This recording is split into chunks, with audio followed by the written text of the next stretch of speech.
কেটেছে। কাটতে গিয়েছিলাম এখন, পড়া ছিল পড়ে আর চুল কেটে এসেছে, ভালোই কেটেছে চুলটা। এইটা কেমন কেটেছে? ভালোই কেটেছে।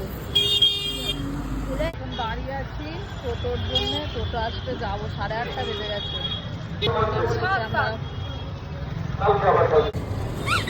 ডোম জুড়ে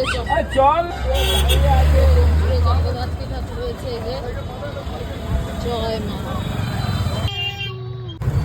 কোথায় কি জ্যাম কেন লাগলো? এখানে তো জগদ্ধাত্রী পুজো হচ্ছে না, যে জ্যাম, কি জ্যাম। বাড়ি গিয়ে আবার স্নান করতে হবে, চুল কেটেছি।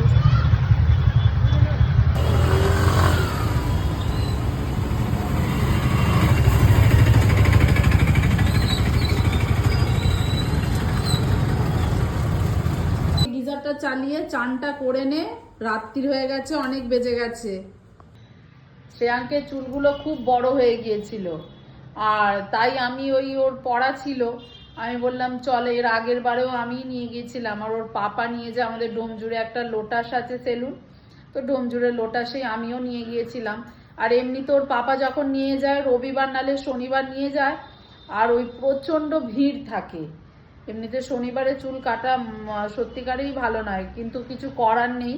আর তবুও ওর পাপা নিয়ে গেলে ওই শনি রবির মধ্যে একদিন নিয়ে যায়, আর এত ভিড় থাকে 2 থেকে 3 ঘন্টা পরে বাড়ি আসে।